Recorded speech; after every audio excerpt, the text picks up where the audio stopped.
आज आपण दोन अत्यंत महत्त्वाच्या बातम्या पाहणार आहोत।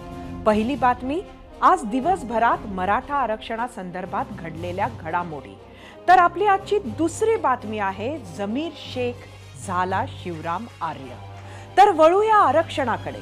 जेव्हा मराठा समाजाला आरक्षण मिळेल तेव्हाच खरी दिवाळी असेल, मी दिवाळी साजरी करणार नाही, अशा शब्दांमध्ये मनोज जरांगेंनी आपल्या आंदोलनाची पुढची दिशा स्पष्ट केली। इतकंच नाही तर मराठा आरक्षणाच्या लढ्यातली महाराष्ट्र दौऱ्याचीही घोषणा केली। 15 नोव्हेंबर ते 23 नोव्हेंबर असा पहिल्या टप्प्यातील महाराष्ट्र दौरा असेल। या दौऱ्यात मनोज जरांगे ठाणे, पालघर, नाशिक, त्र्यंबकेश्वर, नेवासा, पुणे, संगमनेर आणि श्रीरामपूर यासह अनेक ठिकाणी भेट देणार आहेत। सोबतच 1 डिसेंबर पासून राज्यातील प्रत्येक गावागावात साखळी उपोषण केले जाणार असल्याचे जरांगे म्हणाले आहे। अशा प्रकारचे एकूण 6 टप्पे असल्याचं जरांगेंनी जाहीर केलंय। दुसरीकडे सरसकट कुणबी प्रमाणपत्रावरून पेच फसण्याची शक्यता पुन्हा निर्माण झाली आहे। कारण काल मुख्यमंत्र्यांनी कोणत्याही आरक्षणाला धक्का न लावता मराठा आरक्षण देऊ अशी घोषणा केली, तर त्यात सरसकट असा उल्लेख नव्हता। त्यावर जरांगेंनी मात्र 24 डिसेंबर नंतर सरसकट असा शब्दाचा कुठलाच गोंधळ नसेल असा दावा केलाय। आज आपल्याबरोबर अगदी थोड्याच वेळात चर्चेला खुद्द मनोज जरांगे असणार आहेत। राज्य सरकारकडून कुणबी नोंदींच्या मोहिमेवर जोर दिला जातोय। एकट्या कोल्हापूर जिल्ह्यात 5566 नोंदी सापडल्या आहेत। याच मोहिमेतील एक रंजक गोष्ट पुढे आली आहे, तीही आपल्या याच भागात पाहायची आहे। मात्र त्याआधी मराठा आरक्षणावरून सुरू झालेला नवा संघर्ष माहिती आहेच। ओबीसी विरुद्ध मराठा, मंत्री छगन भुजबळ विरुद्ध मनोज जरांगे। भुजबळांच्या भूमिकेला ओबीसी संघटनांनीही पाठिंबा दिला। आता त्यांच्या भूमिकेचं समर्थन करत मनोज जरांगेंच्याच अंतरवालीपासून अवघ्या 25 किलोमीटर अंतरावर ओबीसी संघटनांनी सभेचं आयोजन केलंय। आणि सगळ्यात महत्त्वाचं म्हणजे त्या सभेला मंत्री छगन भुजबळ स्वतः जाणार आहेत। आणि भुजबळांच्या याच सभेवर होता आपला पहिला प्रश्न। तो प्रश्न पाहण्यासाठी आपण जाऊया आपल्या पोल सेंटरला। आजचा आपला पहिला प्रश्न होता, अंतरवाली सराटी जवळच्या अंबडमध्ये भुजबळांची सभा म्हणजे जरांगेंना आव्हान आहे का? तुम्हाला सांगायचं होतं होय किंवा नाही। 17 नोव्हेंबरलाच छगन भुजबळांच्या उपस्थितीत ही सभा होईल। याच कार्यक्रमावेळी मनोज जरांगे सांगली, कोल्हापुरात असणार आहेत। त्यामुळे आपलंही लक्ष दोन्ही कार्यक्रमांकडे असेलच। गेल्या 2 आठवड्यापासून जरांगे विरुद्ध भुजबळ असा सामना सुरू झालाय। त्याचाच पुढचा अंक आजही पाहायला मिळाला। पाहूयात की त्यांना त्याच्यामध्ये जे आहे सर्व प्रकारचं आरक्षण पाहिजे आहे, ते पण ते म्हणतील त्याप्रमाणे ते पाहिजे आहे। एकाला कुणबी सर्टिफिकेट मिळालं की त्याला मिळालं त्याच्या पत्नीच्या 150 लोकांना, यांना आणखीन याच्या 200 लोकांना, या सगळेच आपोआप कुणबी झाले। आणि कुणबी झाले की मग ते ओबीसीमध्ये आले की त्यांना हे सगळे अधिकार मिळावेत, मग शिक्षणाचे, नोकरीचे, राजकारणाचे।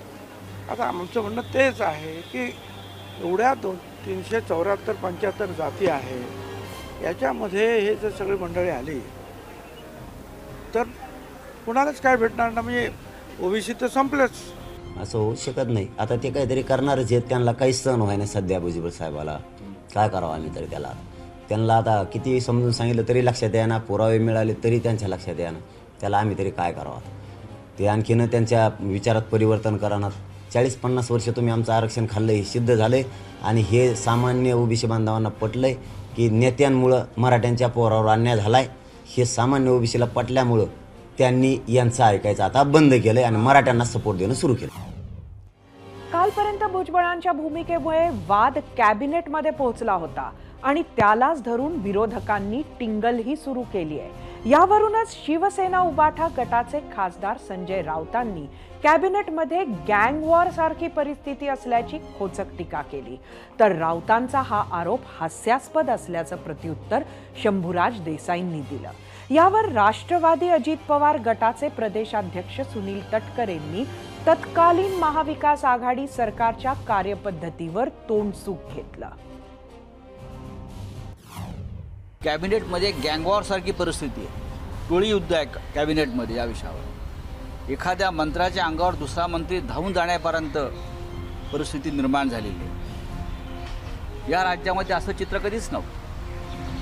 मुख्यमंत्री जर आपल्या मंत्र्यांवर नियंत्रण ठेवू शकत नसतील तर मंत्रिमंडळाचं प्रमुख म्हणून त्यांना बसण्याचा अधिकार नाही.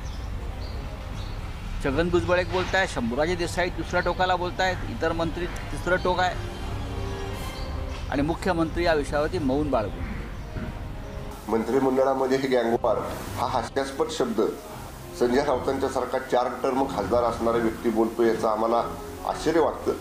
मंत्रिमंडळातले सर्व मंत्री महोदय हे जबाबदार आहेत आणि निश्चितच अशा पद्धतीचं किंचितही काही घडलं नाही. उलट आमचे एक सहकारी माननीय मुश्रीफ साहेबांनी सकाळीच सांगितलेलं आहे की असं जर राऊत सिद्ध करू शकले, काही दाखवलं त्यांनी त्याचा पुरावा, तर मुश्रीफ साहेब म्हटले की आम्ही राजीनामा देऊ. त्यामुळं मुश्रीफ साहेबांच्या भूमिकेशी मी 100% सहमत आहे. असं बिलकुल काही घडलेलं नाही. राऊत हे त्यांना सवय आहे, उचलली जीभ लावली टाळ्याला, त्यामुळे त्यांना मनाला वाटेल ते बोलतात.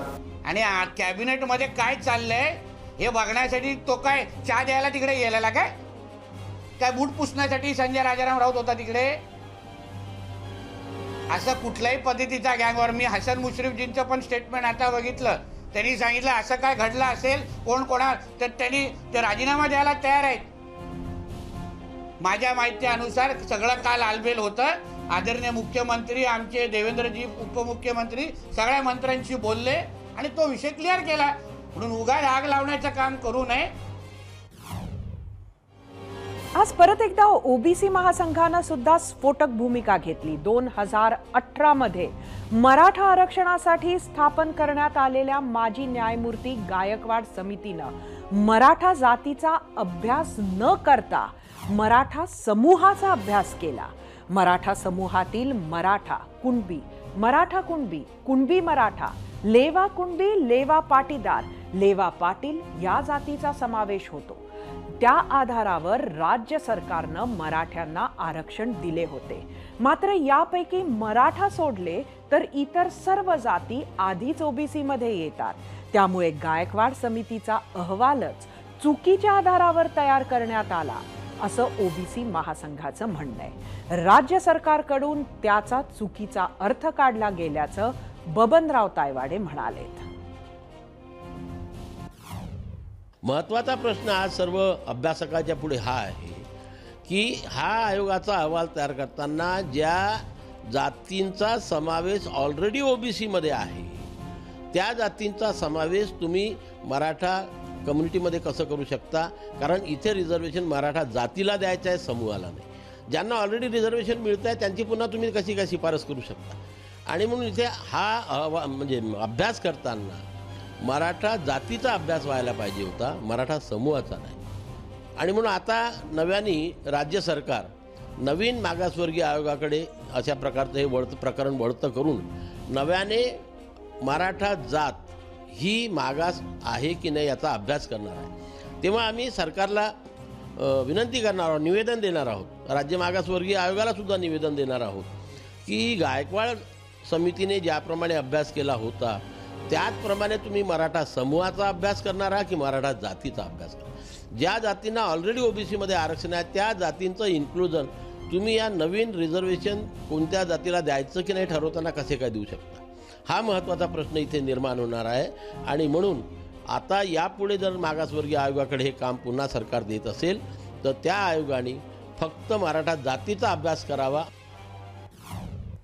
जरांगे पाटील वारंवार अल्टिमेटम म्हणून 24 डिसेंबरचा उल्लेख करतायत, तर सरकारकडून 2 जानेवारी सांगण्यात येत आहे. आरक्षणाबाबतचा चालढकलपणा एवढ्यावरच थांबलेला नाही. तर 2 नोव्हेंबर रोजी जरांगेंनी उपोषण सोडल्यानंतर राज्य सरकारकडून घोषणा करण्यात आली की सरकारचं शिष्टमंडळ लवकरच जरांगेंची भेट घेणार आहे. त्याच्या अनेक तारखाही निघाल्या, पण सरकारी काम 6 महिने थांब या उक्तीप्रमाणे सुरू असलेल्या कार्यपद्धतीमुळे अद्याप पावेतो सरकारचं शिष्टमंडळ काही जरांगेच्या भेटीला गेलेलं नाही. त्यामुळे सरकार मराठा आरक्षणासाठी कोणती डेडलाईन पाळणार आणि खरंच मराठ्यांना आरक्षण मिळणार का, की पुन्हा जरांगे पाटील आंदोलनाचं नवं हत्यार उपसणार, असे अनेक प्रश्न सध्याच्या राजकीय परिस्थितीमुळे उपस्थित होत आहेत. यावरच आम्ही विचारलेल्या प्रश्नावर तुम्ही काय प्रतिक्रिया दिल्या आहेत त्या पाहण्यासाठी आपण जाऊया आपल्या मीडिया सेंटरला. आजचा आपला प्रश्न होता, अंतरवाली सराटी जवळच्या अंबडमध्ये भुजबळांची सभा म्हणजे जरांगेंना आव्हान आहे का? सोशल मीडियावर आपल्याला महाराष्ट्रभरच्या प्रतिक्रिया आलेल्या आहेत. एक्सवरून मिलिंद पाटेकर म्हणतात, भुजबळ हे एकमेव ओबीसी मंत्री आहेत जे सरकारमध्ये असून सुद्धा ओबीसी आरक्षण बचावासाठी लढा देत आहेत. यूट्यूबवरून लक्ष्मण, प्रत्येकाला आपली बाजू मांडण्याचा अधिकार आहे. यूट्यूबवरून सचिन आमटे, सभा किती घेतल्या तरी जो निर्णय होईल तो सरकार घेणार. यूट्यूबवरून रवी इंगळे, जरांगे पाटलांना आव्हान देण्याची ताकद कोणात नाही. फेसबुकवरून मारुती बोने, हो ते आव्हानच आहे, त्यांना दाखवून द्यायचंय की ओबीसी समाजही कमी नाही. फेसबुकवरून चंद्रभान पोखरकर, 2 समाजातील दरी वाढवण्यासाठी हा उद्योग आहे. फेसबुकवरून सोपान सपका, जाती जातीमध्ये तेढ निर्माण करण्याचा प्रकार आहे. फेसबुकवरून श्रीकांत मेटे, सुशिक्षित वर्ग यांना भुलतोच कसा, जे होईल ते कायद्याने, यांनी सभा घेतली की त्यांनी घ्यायची, काय पोरखेळ चालला आहे. इंस्टाग्रामवरून प्रज्योत पाटील, हे राजकारण सुरू आहे, जरांगेंनी काही पाठिंबा नसताना सरकारला धारेवर धरले, याची त्यांना कुठेतरी भीती असावी म्हणून सभा घेत आहेत. इंस्टाग्रामवरून प्रशांत बचुटे, मराठ्यांना आव्हान देणे इतकं सोपं नाही राहिलं. इंस्टाग्रामवरून विष्णू पाटील, ही फक्त स्टंटबाजी आहे भुजबळांची. इंस्टाग्रामवरून बालाजी खावणे, जर हे आव्हान असेल तर स्वीकार आहेत मराठ्यांना अशी आव्हाने. मनोज जरांगे पाटलांचं उपोषण 2 वेळा मागे घेण्यात राज्य सरकारला यश आलं असलं तरी मराठा आरक्षणावर अद्यापही 100% तोडगा निघालेला नाही. राज्याच्या काही भागांमध्ये मराठ्यांना कुणबी प्रमाणपत्र मिळालंही आहे. राज्य सरकारही ओबीसी आरक्षणाला धक्का न देता मराठा आरक्षण देण्यावर ठाम आहे. पण मुख्यमंत्री एकनाथ शिंदेंकडून मराठा आरक्षणाचा उल्लेख करताना सरसकट हा शब्द वारंवार टाळला जातोय. त्यामुळे ही फक्त 2 महिन्यांची उसंत आहे का, हा प्रश्न आहे. याच सर्व विषयांवर बोलण्यासाठी 0 आवरमध्ये उपस्थित आहेत स्वतः मराठा आंदोलक मनोज जरांगे पाटील. मनोजजी, आपलं स्वागत आहे एबीपी माझाच्या 0 आवरमध्ये. सर्वात पहिले मी आपल्याला विचारीन की आपले उपचार कसे सुरू आहेत, तब्येत कशी आहे?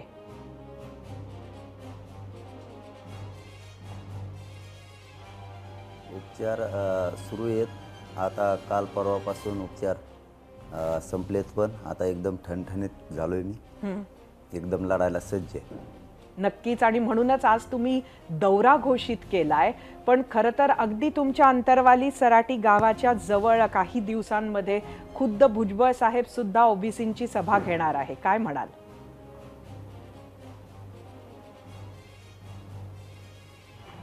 नाही, आम्हाला काय फरक नाही पडत, घेतलं नाही काय, ज्याचं त्याचा अधिकारी जे ते घेत असतात, घ्यायला काय हरकत नाही.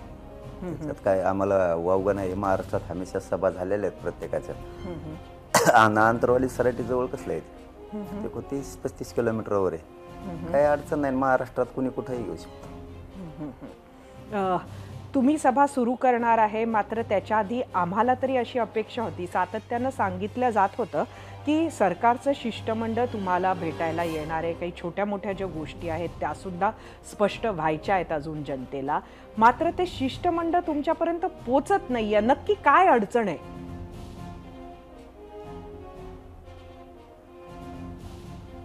काय त्याची त्यांनाच माहिती होतं काय अडचण येते. त्यांना काय एस टी लागा ना का काय व्हा ना काय माहीत, पण त्यांचा कासरा आमच्या हातात आहे, काय अडचण नाही. आम्ही मराठ्याजवळ सगळे एसकी बी आणि कासरा बी दोन्ही बी. आम्ही काय आम्ही आमच्या भूमिकेवर सावध असतो. आम्ही अगोदरच ठरवत असतो काय होणार आहे, आणि त्यांनी किती वेळ मारून नेला तरी काय अडचण नाही. कासरा आमच्या हातात आहे, आमचा समाज आता सज्ज आहे शांततेत. फक्त आमच्यावरती त्यांनी शांतीचं ब्रह्मास्त्र काढायची वेळ येऊ देऊ नये ही आमची इच्छा आहे.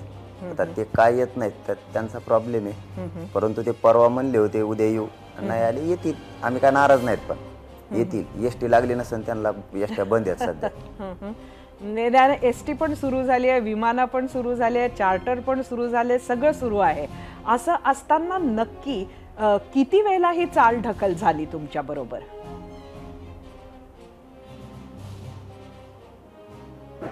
नाही, विमानं आमच्यासाठी नाहीत, ते गोरगरिबांचे प्रश्न सोडवण्यासाठी विमानं नाहीत बहुतेक. परंतु आमचा मुख्यमंत्री साहेबांवरती आणि सरकारवरती विश्वास आहे. त्यांनी दिलेला शब्द ते 100% पाळतील ही आम्हाला खात्री आहे. 2 दिवस जरी त्यांनी लिखित यायचं आम्हाला लेट झालं तरी काय आम्ही नाराज होणार नाहीत. चाल ढकल बी नाही, कारण आमच्या पद्धतीनं मराठा समाजाच्या पद्धतीनं आंदोलन बरोबर चाललेलं आहे आमच्या स्वरूपात. त्यांना वाटत असेल आपण चाल ढकल करतोय किंवा वेळ मारून येतोय, परंतु आमच्या हिशोबानं बरोबर आहे. कारण पहिल्या टप्प्यात लाईनला लागलं होतं, कारण मशागत जशी शेतीची करायला लागते तसंच आंदोलनाचं पण आहे. डायरेक्टच पेरता येत नसतं, अगोदर थोडं गवत उगलेलं असलं त्यात आऊत हाणं लागतं, त्याच्यानंतर पुन्हा एकदा आऊत हाणं लागतं, त्याच्यातल्या काड्या याचा लागतात, त्यातल्या गवत याचा लागतं, मग पेरणी करायला लागते, म्हणजे लवकर गवत होत नाही. आमचं पहिल्या टप्प्यात सुपीक झालं, दुसऱ्या टप्प्यात आता पत्र वाटप झाले. म्हणजे आमच्यासाठी ही अशी गोष्ट आहे की आमच्या हक्काचं जे होतं ते आम्हाला मिळू दिलं नव्हतं. एवढा ओबीसी नेत्यांचा दडपण 50 वर्ष अधिकाऱ्यांवरती होतं, म्हणजे आमचा रेकॉर्ड असूनही नाही म्हणले जायचे.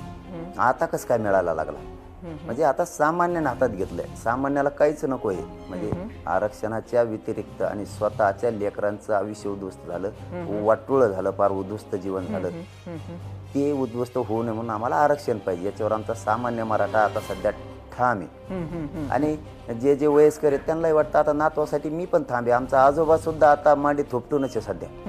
त्यामुळं आम्ही आमच्या ट्रॅकवर बरोबर आहेत. आम्हाला किमान दुसऱ्या टप्प्यात प्रमाणपत्र वाटपाला सुरुवात झाली, कारण ही सुद्धा होत नव्हती. म्हणून मराठ्यांना आता जास्त उत्साह आलाय की आपलं असणार 50 वर्ष यांनी खाल्लंय हे सिद्ध आता झालंय. जर ताई आमचं नसतं ना तर यांनी दिलंच नसतं, म्हणजे असून द्यायना तर नसून कवा दिलं असतं हो येणी, गेले अवघड आहेत.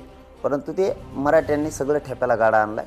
24 तारखेपर्यंत मराठ्यांना सगळ्यांना मिळणार, त्यात आम्हाला काही शंका नाही. मनोज, मला एक मनात शंका येते, ती आपल्या समोर बोलून दाखवते. एकंदरीत आपण ते लिखित स्वरूपात मागितलेलं आहे, शिष्टमंडळ आपल्याकडे आलंय, त्या लिखित आश्वासन जे तुमच्यापर्यंत पोहोचणार आहे त्याच्यावर नक्की सही कोण करणार आहे? आणि त्या सही करण्यावरून आश्वासनावर सही कोणी करायची ह्याची अडचण आहे का?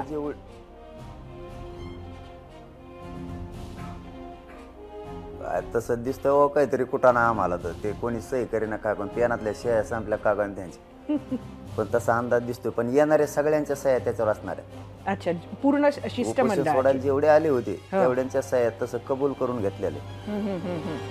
हो, तशा सह्या करून घेणार आहेत. आणि त्यांनी लवकर जर नाही दिलं तर त्यांच्याविषयीच रोष वाढत जाणार आहे. आम्ही तर नाराज नाहीत. आम्ही सांगितलं ना, मुख्यमंत्री साहेबावर आणि सरकारवरती आमचा मराठा समाजाचा 100% विश्वास आहे, म्हणून आम्ही वेळ पुन्हा एकदा दिला. फक्त आता 24 त्यांनी उजळू देऊ नये ही मात्र आम्हाला खात्रीने आम्हाला अशी आहे की तुम्ही आम्हाला शांतीचं ब्रह्मास्त्र काढायची वेळ आता येऊ देऊ नका, कारण ते तुम्हाला खूप महागात पडणार आहे. खरं तर परत एकदा आमच्या मनात तोच एक डाऊट आहे. आपण सातत्यानं 24 तारीख म्हणत आहात, सरकार पक्ष जेव्हा त्याच्यावर बोलते तेव्हा 2 जानेवारी म्हणतात. तर हे शिष्टमंडळ एकदा तुमच्यापर्यंत आलं त्याच्यानंतरच हे तारखेचा घोळ क्लिअर होणार आहे का?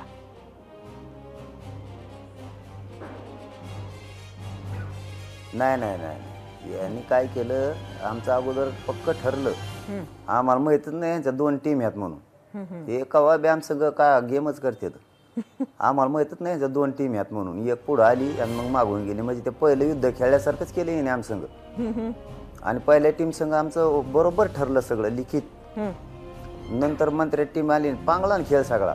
2 दिवस द्या 3 दिवस द्या ते लागले गुंबळा करायला त्यांचं सारखंच. पण आम्ही बी शेतकऱ्याचे पोरं आहेत. आमचं ठरलेलं होतं 24 वर्ष सगळ्याला ठाम केलेलं आहे सगळ्यांना. त्याला बच्चू कडू स्वतः साक्षीदार आहेत.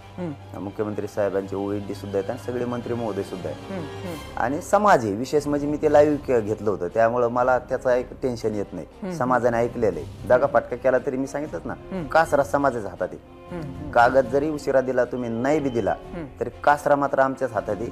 हे मात्र त्यांनी विसरू नका. कारण शेवटी आम्हाला शांतीचं ब्रह्मास्त्र काढायला लावू नका.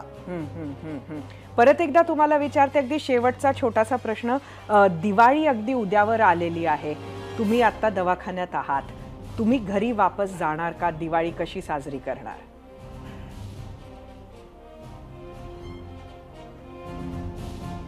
नाही जाणार ताई. मी जाऊन काय करू?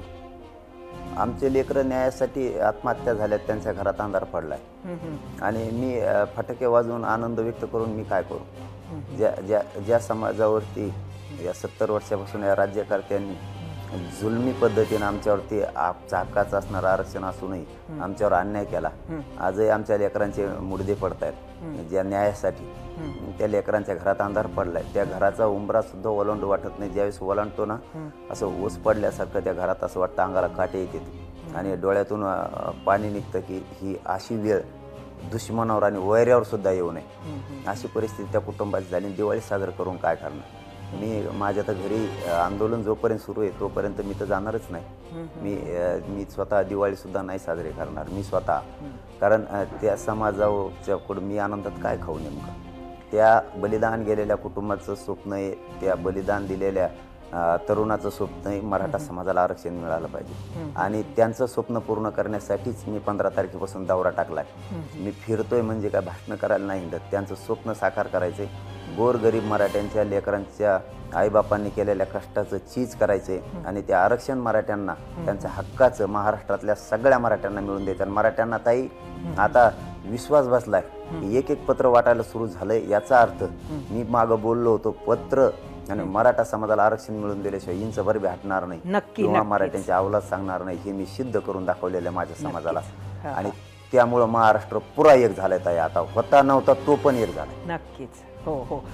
मनोजजी, आम्ही सुद्धा तुमच्या बरोबर थांबलेलो आहोत. अख्ख्या महाराष्ट्राला एकदा पाहायचंय की शिष्टमंडळ येतं, नक्की काय चर्चा होते, पुढं काय होते. त्यामुळे आम्ही सुद्धा तुमच्याबरोबर थांबलो आहोत. आपण आलात 0 आवरमध्ये, आमच्याशी जॉईन झालात, चर्चा केली, त्याबद्दल आपले खूप खूप धन्यवाद. आम्ही विचारलेल्या आजच्या प्रश्नावर महाराष्ट्रानं काय कौल दिला आहे तो कौल पाहण्यासाठी जाऊया आपल्या पोल सेंटरला. आजचा आपला प्रश्न होता,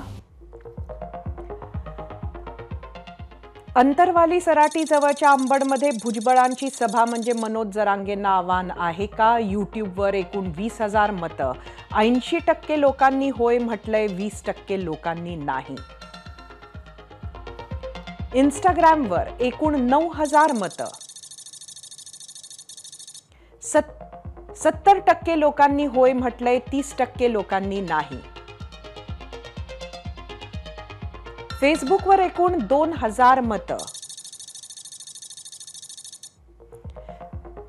61% लोकांनी होय म्हटलंय, 39% लोकांनी नाही. एक्सवर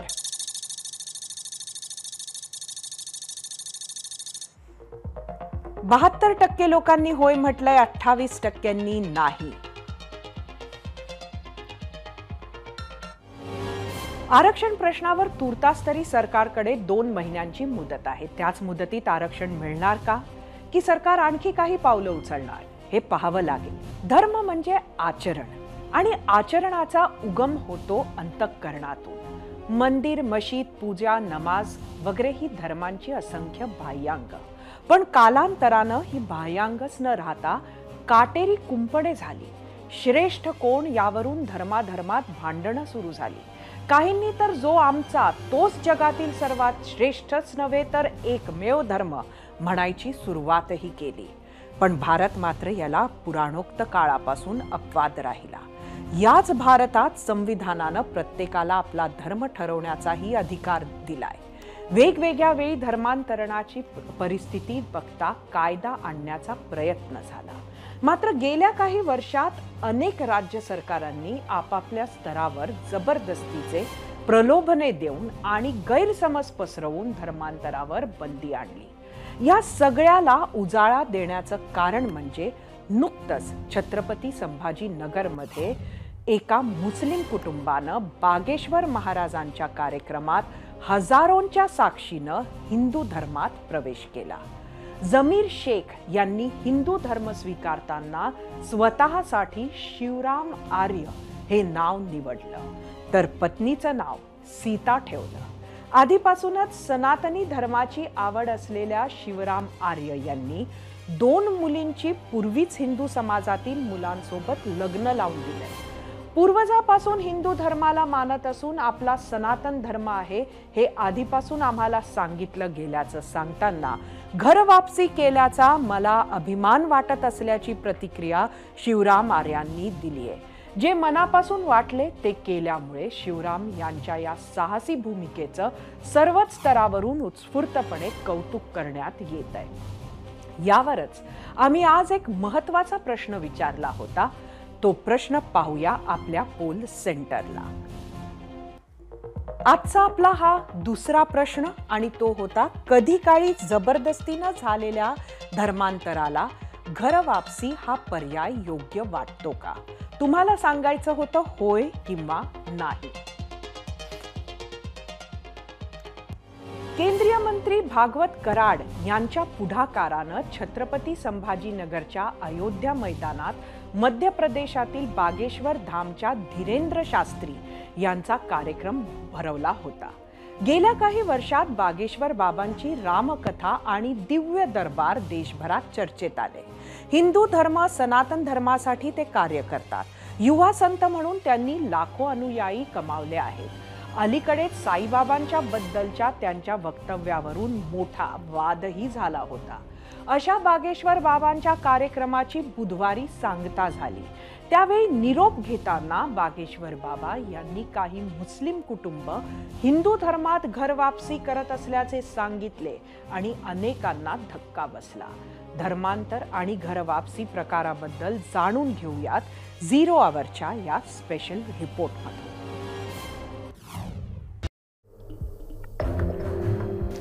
हे होते अहमदनगर येथील जमीर शेख. होते यासाठी की आता त्यांचं नाव शिवराम आर्य असं झालंय. त्यांच्यासह कुटुंबातील 9 सदस्यांची हिंदू धर्मात घर वापसी करण्यात आली आहे. बागेश्वर धामचे धीरेंद्र शास्त्री यांच्या हस्ते दीक्षा घेत त्यांनी हिंदू धर्मात प्रवेश केलाय. काही पिढ्यांआधी आम्ही हिंदूच होतो. परकीय आक्रमकांनी तलवारीच्या धाकानं आम्हाला मुस्लिम केलं होतं. आता परत हिंदू झालोय असं शिवराम सांगतात. मला माझे आजी आजोबा यांनी पहिल्यापासून नेहमीपासून मला सांगत आलेले आहे, आपण हिंदू धर्म सनातन धर्म आहोत, तर कोणाच्या दबावात यायचं नाही. हिंदू देवी देवतांची पूजा करायची नेहमी, हेच तुला काम येणार आहे. तर आम्ही नेहमी त्यांच्या मार्गदर्शनाखाली चाललो आणि बरेच दिवसापासून आमची इच्छा होती आम्हाला धर्म परिवर्तन करायचं. कारण का आम्हाला अर्ध हे नाव अर्ध ते नाव होतं. आम्ही आमचं घर वापसी आमच्या मित्रांना सांगून घर वापसी करून घेतली. जमीर शेख यांना घर वापसीसाठी बजरंग दलानं मदत केली आहे. भारतातील बहुतांश मुस्लिम समाज हा मूळचा हिंदूच आहे. परदेशी आक्रमणामुळे त्यांना धर्मांतर करावं लागलं अशी मांडणी राष्ट्रीय स्वयंसेवक संघ सुद्धा करत आलाय. सरसंघचालक मोहन भागवत यांनी सुद्धा सर्व भारतीयांचा डीएनए एकच असल्याचं अनेकदा बोलूनही दाखवलंय.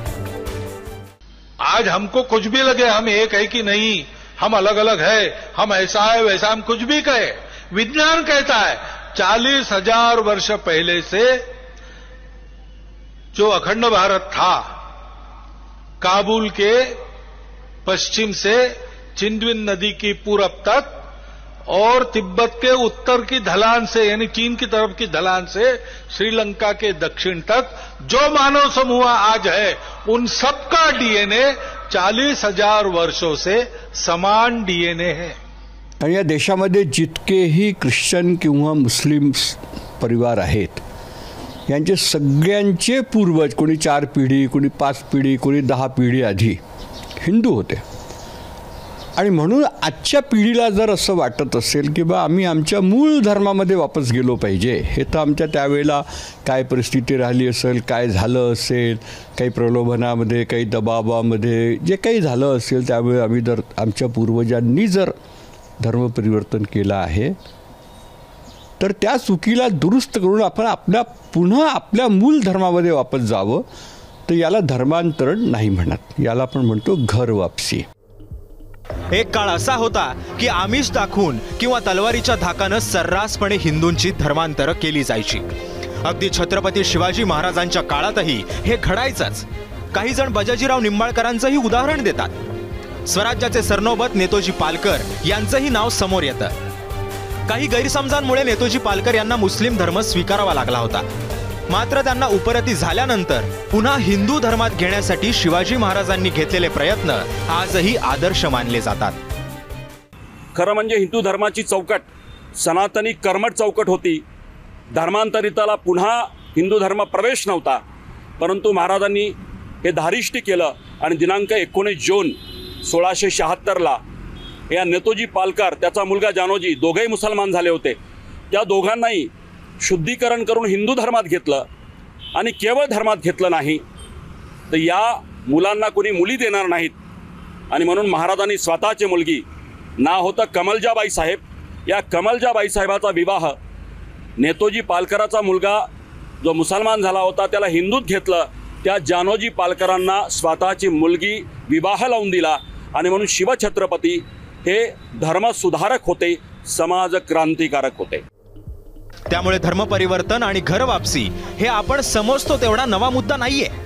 गेल्या काही वर्षात हिंदू संघटनांनी याबाबत जागरूकताही वाढवली आहे. त्याचाच परिपाक म्हणजे जमीर शेख यांचं शिवराम आर्य होणं. सनातन धर्मावरील श्रद्धेमुळेच आपण धर्मांतर करीत असल्याचा दावा त्यांनी यावेळी केलाय. 0 आवर्ससाठी डॉक्टर कृष्णा केंडेसह ब्युरो रिपोर्ट, ABP माझा.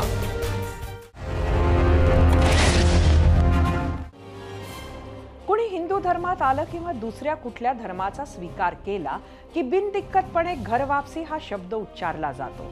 घर वापसी या शब्दाचं इतकं ब्रँडिंग झालं आहे की हा शब्द उच्चारताच आपल्या डोक्यात येतं ते धर्मांतर. विशेषतः मुस्लिम आणि ख्रिस्ती यांचं पुन्हा हिंदू धर्मामध्ये येणं. आणि अनेकांना या शब्दाबरोबर राष्ट्रीय स्वयंसेवक संघ किंवा विश्व हिंदू परिषद ही नावे पण आठवतात. मात्र आर्य समाजाचे संस्थापक दयानंद सरस्वती यांनी 1887 मध्ये घर वापसीचा प्रयोग केला होता, ज्याला त्यावेळेला शुद्धीकरण असं म्हटलं गेलं. त्यांनी हिंदू धर्माचा प्रचार करणं, धार्मिक मेळावे भरवणं अशी कामं केली.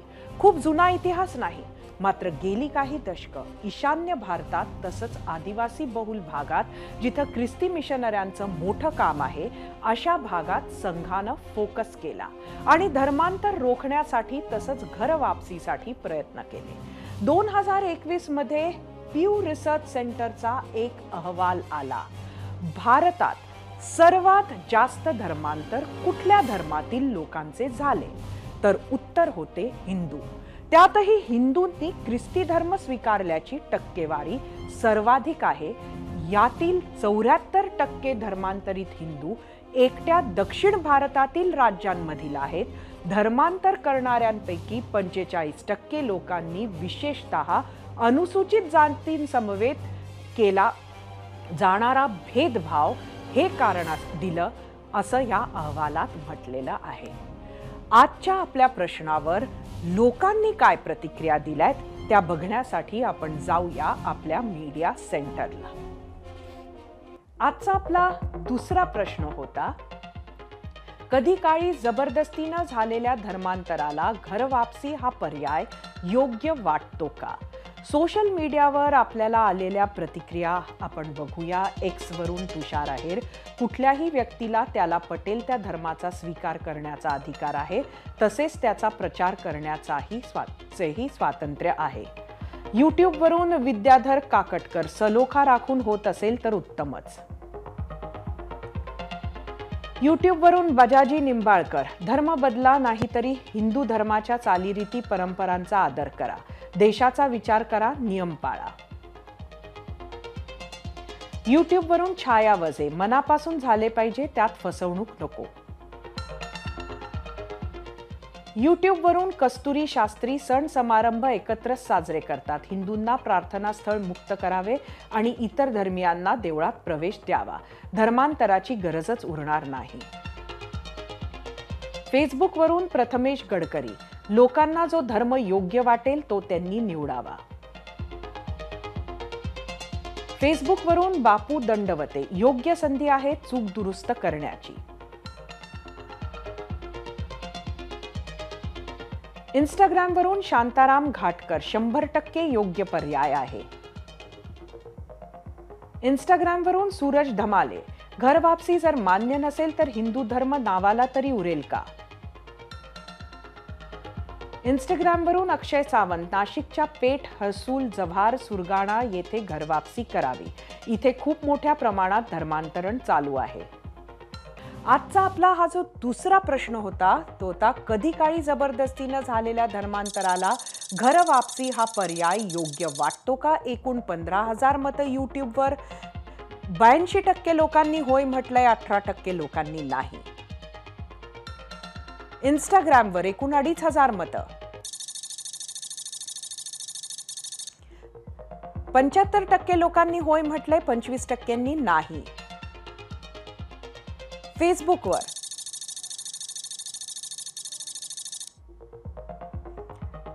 %73 लोकांनी होय म्हटलंय, 27% नाही.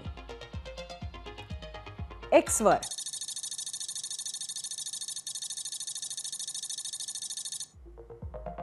68% लोकांनी होय म्हटलंय, 32% नाही.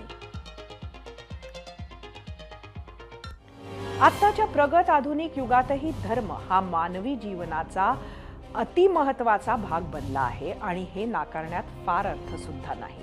तसं नसतं तर जगभरात शेकडो वर्ष धर्मासाठी हजारो लढाया, क्रुसेड्स झाले नसते, जिहाद छेडला गेला नसता, हजारो किलोमीटरचं अंतर पार करत परकीय आक्रमक भारतात आले नसते, इथे लूटपाट, विध्वंस केला नसता.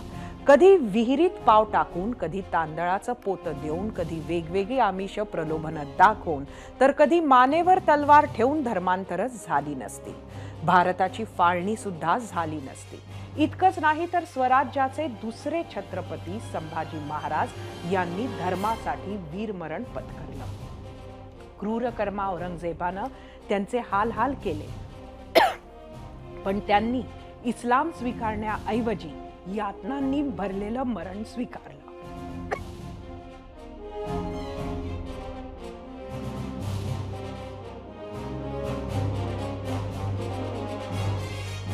जय श्री राम. वो हनुमंत कथा का गिफ्ट है. अच्छा, आपसे किसी ने और सुनिए, जब ये जो मुझे बच्चे हुए 2 लड़के, पहले 7 बच्चों को मैं पिता हूँ और ये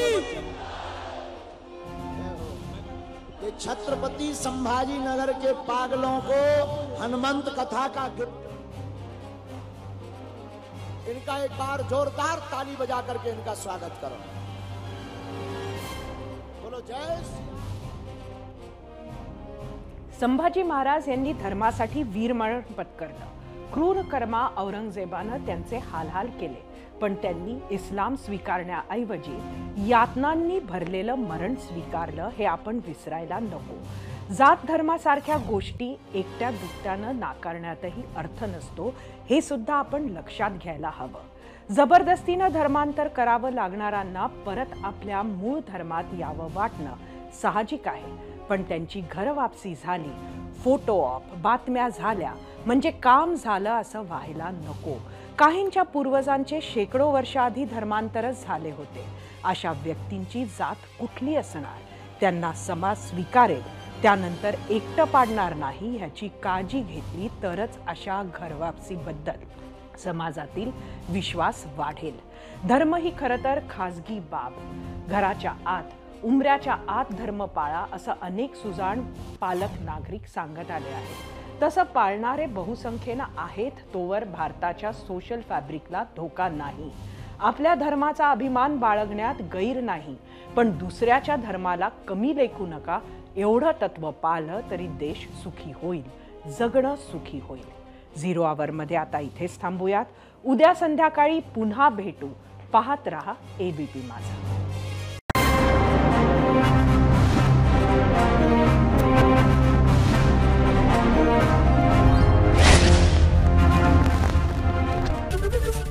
ABP माझा, उघडा डोळे बघा नीट.